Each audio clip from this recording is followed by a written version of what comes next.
Hello बच्चों, आज हम क्लास 12 यूपी बोर्ड हिंदी के जो प्रीवियस ईयर्स हैं उसमें 2025 का जो बोर्ड एग्ज़ाम का हिंदी का प्रश्न पत्र था उसके प्रश्नों को देखेंगे।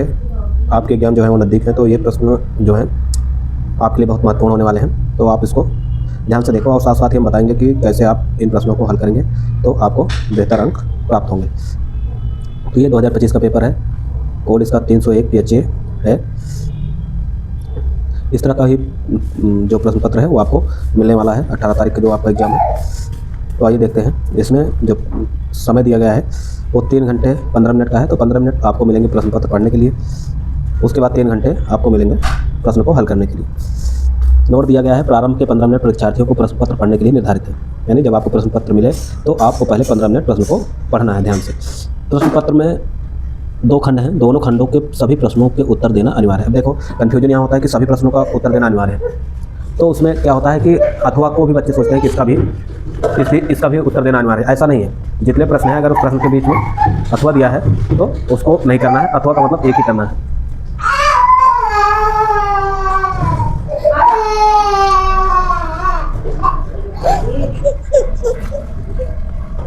हाँ, अब देखो खंड का में जो है वो पहला प्रश्न दिया गया है।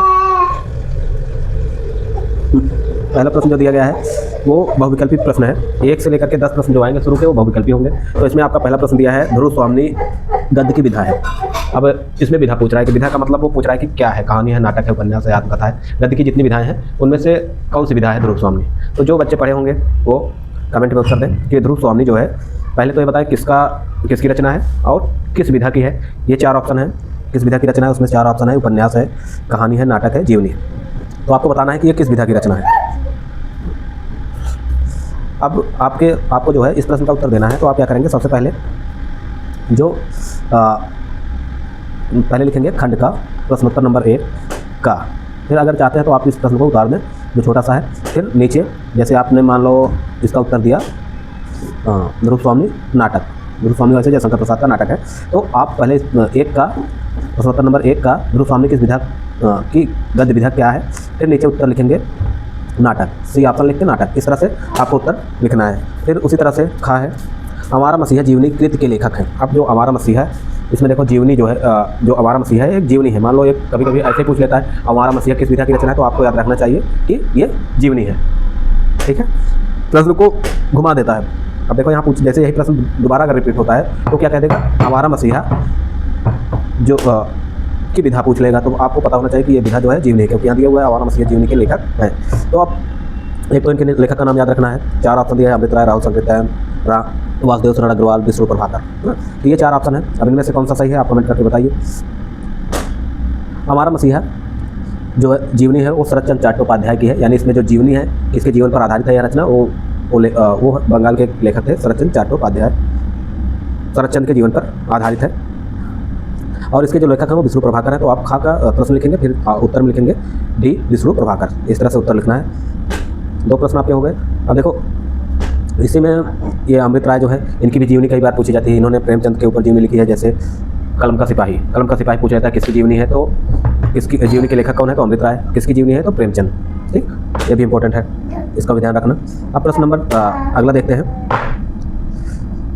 आचार्य हजारी प्रसाद द्वारा लिखित कृति नहीं है। अब इसमें से कौन सी जो रचना है वो हजारी प्रसाद द्विवेदी द्वारा नहीं लिखी गई। अब इस चीज़ का ध्यान रखना, कभी कभी बच्चे प्रश्न को ध्यान से नहीं पढ़ते तो नहीं को छोड़ देते हैं, सीधे पढ़ेंगे आचार्य हजारी प्रसाद द्वारा लिखित रचना है या कृति है, नहीं भूल जाते हैं। तो इसका ध्यान रखना है कि वो नहीं पूछ रहा है, तो इनमें से 3 रचना हजारी प्रसाद द्विवेदी की होगी, 1 नहीं होगी। ठीक, तो अब इसमें से देखना है कल्पलता, कबीर, हिंदी साहित्य की भूमिका, कल्पवृक्ष। अब आपको बताना है इसमें से कौन सी जो रचना है वो हजारी प्रसाद द्विवेदी की नहीं है। तो जो कल्पवृक्ष है ये हजारी प्रसाद द्विवेदी की नहीं है, तो आप ग में ऑप्शन डी सही कर देंगे। फिर अगला प्रश्न है पंडित दीनदयाल उपाध्याय द्वारा संपादित पत्र है। अब पत्र पूछ रहा है। अब मान लो आप पंडित दीनदयाल उपाध्याय का पत्र आपको याद नहीं है कौन सा है, ठीक, तो ये देखना है ऑप्शन में 4 ऑप्शन जो दिए हैं उनमें से किसका आप जानते हैं कि ये इनका पत्र है। अब इसमें आप पहला देखेंगे 5 जन, तो मान लो 5 जन आपको नहीं पता है। हिंदी प्रदीप जो है वो फेमस है, बहुत प्रसिद्ध है, बालकृष्ण भट्ट की है, तो आप इसको कर देंगे कि ये पंडित दीनदयाल उपाध्याय की नहीं है, क्योंकि ये इसकी है बालकृष्ण भट्ट की। उसके बाद कवि वचन सुधा जो है ये भी बहुत इंपॉर्टेंट है, बहुत बार पूछी गई, तो ये भी आप लोगों को याद होगी। किसकी है ये? ये पत्रिका जो है भारतेंदु हरिश्चंद्र की है, तो ये भी नहीं हो सकती। तीसरा है उदंत मार्तंड, ये हिंदी का प्रथम समाचार पत्र है, इसके संपादक जो है पंडित जुगल किशोर मिश्र हैं, तो ये भी नहीं होंगे। तो ऑप्शन क्या बचा? ऑप्शन ए जो है वो सही हो जाएगा। अगर आपको नहीं आता है तब भी इस तरह से आप प्रश्न को हल कर सकते हैं, ये सही हो जाएगा आपका। इसमें आपने इन तीनों के नाम जो थे वो जानते थे, लेकिन एक का नहीं जानते थे, इससे वो भी प्रश्न जो है हल हो गया।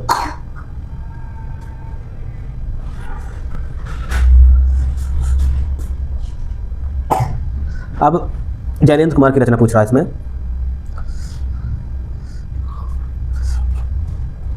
वातायन, बाजेपायली के गुरु, मातृभूमि, साहित्य सहचर। तो जो वातायन है ये जैनेन्द्र कुमार की रचना है, बाजेपायली के गुरु कन्हैयालाल मिश्र प्रभाकर की है। ठीक, बाकी अब ये तो गद्य से हो गए। अब 5 प्रश्न जो होंगे वो पद्य से आएंगे।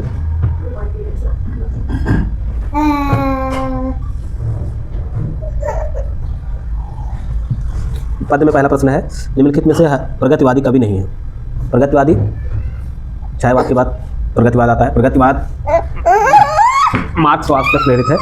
कभी कभी प्रश्न पूछा जाता है प्रगतिवाद किससे प्रेरित है, तो मार्क्सवाद से। निम्नलिखित में से प्रगतिवादी कवि नहीं है। त्रिलोचन शास्त्री, नागार्जुन, केदारनाथ अग्रवाल, गिरजा कुमार माथुर। तो जो गिरजा कुमार माथुर हैं ये प्रयोगवाद के हैं, प्रगतिवाद के नहीं है। त्रिलोचन शास्त्री, नागार्जुन और केदारनाथ अग्रवाल ये जो है ये प्रगतिवादी कवि हैं। अब अगला है, तार सप्तक के कवियों को राहु का अन्वेषी किसने कहा था? तो इसमें है गजेंद्र माधव मुक्तबोध, रामविलास शर्मा, डॉक्टर नामवर सिंह, सच्चिदानंद हीरानंद, वात्स्यायन आज्ञे। तो जो पढ़े होंगे वो इस प्रश्न का उत्तर दे पाएंगे। आज्ञे ने जो है तार सप्तक के कवियों को राहु का अन्वेषी कहा था। रचनाकार और ज्ञानपीठ पुरस्कार से सम्मानित उनकी कृति का एक गलत युग्म है। 3 सही हैं, इसमें एक गलत है। महादेव वर्मा को यामा पर मिला था, सुमित्रानंदन पंत को भी चिदम्बरा पर मिला था। रामधारी सिंह दिनकर दिया है परशुराम की प्रतीक्षा, आज्ञा को दिया कितनी नावों में कितनी बार। तो जो रामधारी सिंह दिनकर है इनको उर्वशी पर मिला था ज्ञानपीठ पुरस्कार। तो ये ऑप्शन सी जो है वो सही हो जाएगा। इनमें से मैथिली शरण गुप्त की काव्य कृति है, मैथिली शरण गुप्त की पूछ रहा है, तो लोकायतन, साकेत, तुलसीदास, बुनी हुई रस्सी। तो इसमें जो साकेत है ये मैथिली शरण गुप्त का महाकाव्य है जो उर्मिला और लक्ष्मण से संबंधित है। धर्मवीर भारती की रचना नहीं है। कनुप्रिया, बंद गली का आखिरी मकान, धूप के धाम, सूरज का 7वां घोड़ा। धूप के धाम जो है वो धर्मवीर भारती की रचना नहीं है, बाकी सब धर्मवीर भारती की है। इस तरह से आपको हल करना है। फिर उसके बाद आपका गद्यांश को आपको पढ़ना है और नीचे दिए गए प्रश्नों को हल करना है। इसमें बहुत सारे बच्चे कंफ्यूज हो जाते हैं कि जैसे अथवा दिया हुआ है, अब ऊपर लिखा गया था कि सभी प्रश्न करना अनिवार्य है। तो अब देखो ये कन्फ्यूजन है यहाँ, जैसे आपने ये कर लिया, ठीक, इसके 5 प्रश्न कर लिए, तो अथवा आपको नहीं करना है। अथवा आपको जो नीचे अथवा दिया गया है इसको नहीं करना है। अगर इनको आपने ऊपर वालों को हल कर लिया, ऊपर के 5 प्रश्न को हल कर लिया, तो अथवा को नहीं करना है। ठीक है, अब इसको ध्यान से पढ़ना है और इसको पढ़ने के बाद इनके प्रश्नों के उत्तर देना। जैसे देखो, भूमि का निर्माण देवों ने किया है, वह अनंत काल से है। उसके भौतिक रूप, सौंदर्य और समृद्धि के प्रति सचेत होना हमारा आवश्यक कर्तव्य है। भूमि के पार्थिव स्वरूप के प्रति हम जितने अधिक जागृत होंगे उतना ही हमारी राष्ट्रीयता बलवती हो सकेगी। यह पृथ्वी सच्चे अर्थों में समस्त राष्ट्रीय विचारधाराओं की जननी है। जो राष्ट्रीयता पृथ्वी के साथ नहीं जुड़ी वह निर्मूल होती है। राष्ट्रीयता की जड़ें पृथ्वी में जितनी गहरी होंगी उतना ही राष्ट्रीय भावों का अंकुर पल्लवित होगा। इसलिए पृथ्वी के भौतिक स्वरूप का आद्योपांत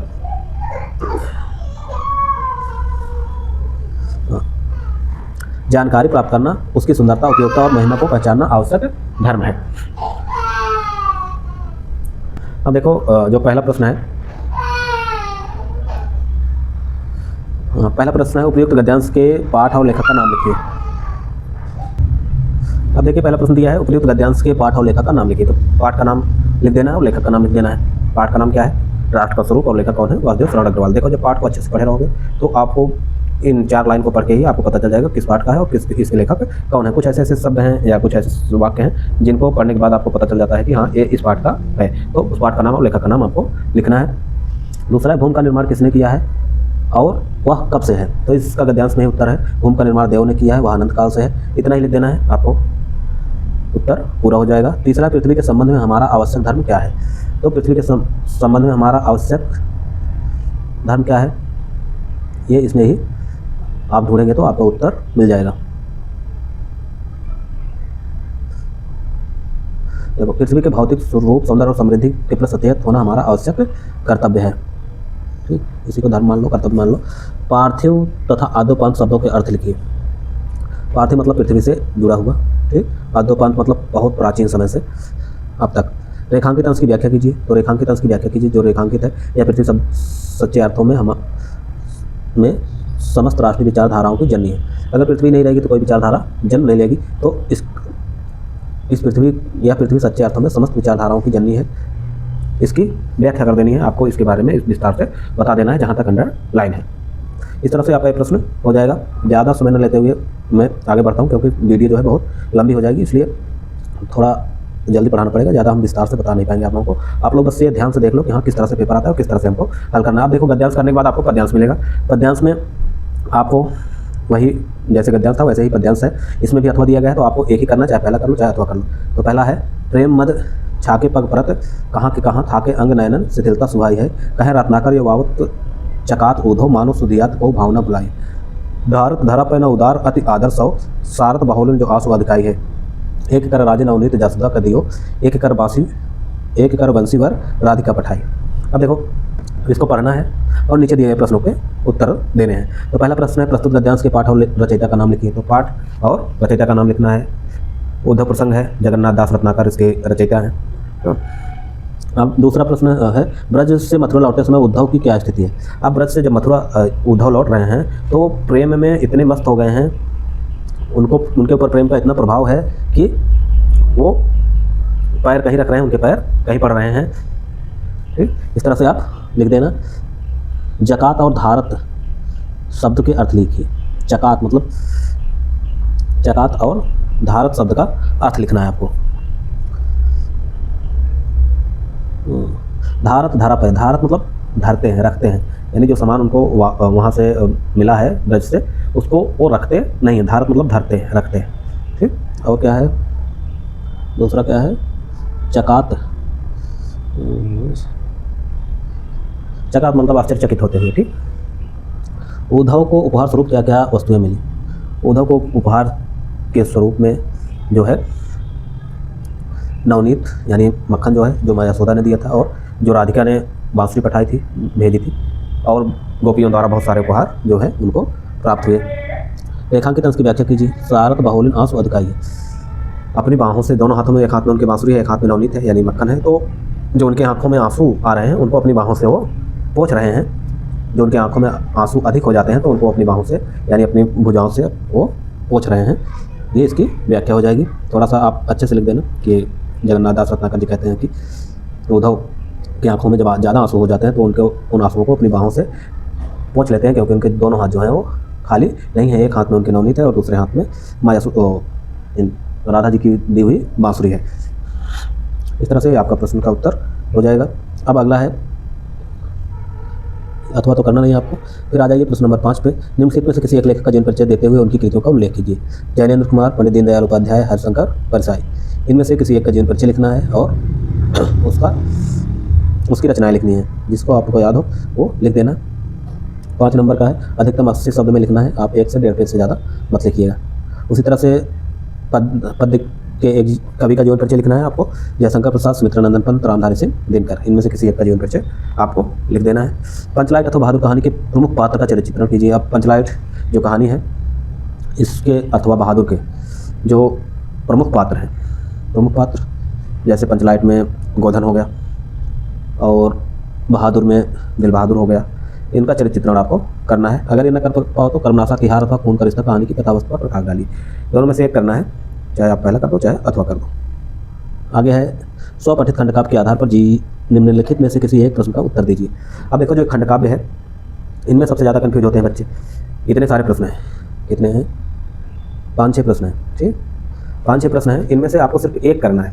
बहुत सारे बच्चे 5-6 करने बैठ जाते हैं। तो इस चीज़ का ध्यान रखना कि इसमें से एक आपको करना है जो आपको पढ़ाया गया हो, जो आपके विद्यालय के जो हिंदी के अध्यापक हैं जो उन्होंने बताया है कि ये आपको करना है और इसको ही आपको बोर्ड एग्जाम में लिखना है। तो उसी को आप हल करेंगे। जैसे गाजियाबाद का श्रवण कुमार है तो गाजियाबाद वाले बच्चे श्रवण कुमार इसमें से ढूंढेंगे कौन सा है। ये देखो प्रश्न नंबर ग जो है ये श्रवण कुमार का है। तो इसमें 2 प्रश्न हैं। श्रवण कुमार खंडकाव्य के आधार पर श्रवण कुमार का चरित्र चित्रण कीजिए। श्रवण कुमार खंडकाव्य की प्रमुख घटनाओं का उल्लेख कीजिए। चाहे आप श्रवण कुमार का चरित्र चित्रण कर दीजिए, चाहे श्रवण कुमार खंडकाव्य की जो कहानी है वो लिख दीजिए। बाकी सबको छोड़ देना है। अब आ जाएंगे खंड खा में। खंड खा में आपको संस्कृत मिलेगी। संस्कृत में जो गद्यांश है पहला गद्यांश को पढ़ना है और संदर्भ और हिंदी अनुवाद करना है। तो पहला दिया धन्य भारत देश यत्र समुल्लसित जनमानव पावनी भव्य भावनी सब संभव प्रवसनी शुभार्थी। तो इसको जब पढ़ेंगे तो इसे पता चल जाएगा कि संस्कृत भाषा यहाँ महात्मा पाठ से लिया गया है। तो संदर्भ लिख देंगे प्रस्तुत गद्यांश हमारी पाठ पुस्तक हिंदी के संस्कृत खंड के संस्कृत भाषा या महत्व नामक पाठ से लिया गया है। फिर हिंदी अनुवाद हेडिंग डाल करके इसका हिंदी अनुवाद कर देंगे। अथवा नहीं करना है, जब इसको कर देंगे तो अथवा छोड़ देंगे। उसी प्रकार से श्लोक करना है, एक श्लोक का संदर्भ और हिंदी अनुवाद करना है। जैसे प्रजानमेय भूत्यर्थ सकाभ्यो बलिम गृहित शास्त्रगुण शास्त्रोदय रसम रवि। तो ये निर्पा दिलीप पाठ से आया है। तो संदर्भ लिख के इसका हिंदी अनुवाद कर देंगे, राजा दिलीप से संबंधित है। अगर ये नहीं कर पाते हैं तो दूसरा वाला। ठीक, अब किन्हीं दो संस्कृत प्रश्नों के उत्तर संस्कृत में देना है। मैत्री यज्ञवल्लम किम अपृच्छत, मैत्री ने यज्ञवल्लभ से क्या पूछा? काक उलोकम विरोधम कथम अकरोत, कौवे ने उल्लूक का विरोध क्यों किया? ऐसे में से जो जानते हैं आप उसको लिख देंगे। अब देखो रस छंद अलंकार से एक एक प्रश्न रहेंगे। वीर रस अथवा शांत रस की परिभाषा लिखकर उदाहरण दीजिए। अब वीर रस लिखो चाहे आप शांत रस लिखो, लिखना एक है, एक की परिभाषा और उदाहरण लिखना है। दोनों का नहीं करना है। वीर रस अथवा शांत रस दिया है तो वीर रस लिख दो, या उस वीर रस लिख के उसका उदाहरण लिख दो, या शांत रस लिख करके शांत रस की परिभाषा लिख के उसका उदाहरण लिख दो। उसी प्रकार से उपमा अलंकार अथवा अन्वय अलंकार की परिभाषा लिखकर उदाहरण दीजिए।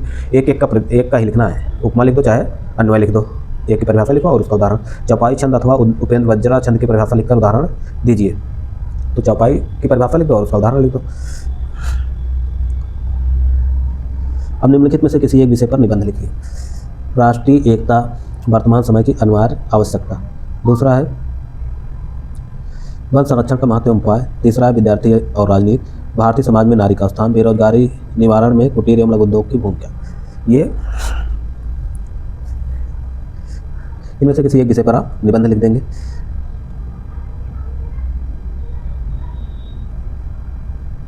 लवण का संधि विच्छेद पूछा है इसमें। लवण में आयादी संधि हो जाएगी तो लो धन अन जो है, लो धन अड़ जो है ये हो जाएगा इसका संधि विच्छेद। आरब्ध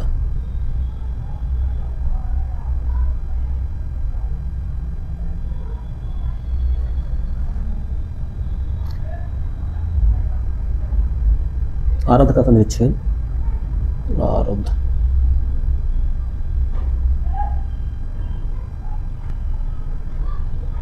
बी वाला ऑप्शन जो है वो सही हो जाएगा, भाग का बा बन जाएगा। ठीक, नीरस का संधि विच्छेद, निर्धन रस, नीरस।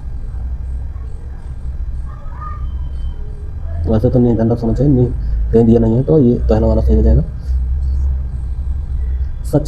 सचक्रम तो अव्ययभाव हो जाएगा, जहाँ उपसर्ग लगा रहेगा वहाँ अव्ययभाव। जितेंद्रिय बहुब्रीहि हो जाएगा। ठीक, पूजित में प्रत्यय कत प्रत्यय हो जाएगा। ठीक, बी धनवान शब्द में लगा प्रत्यय, जहाँ भी वान आए वहाँ वतु प्रत्यय लगा देना। ठीक, साहित्य प्रधान का उदाहरण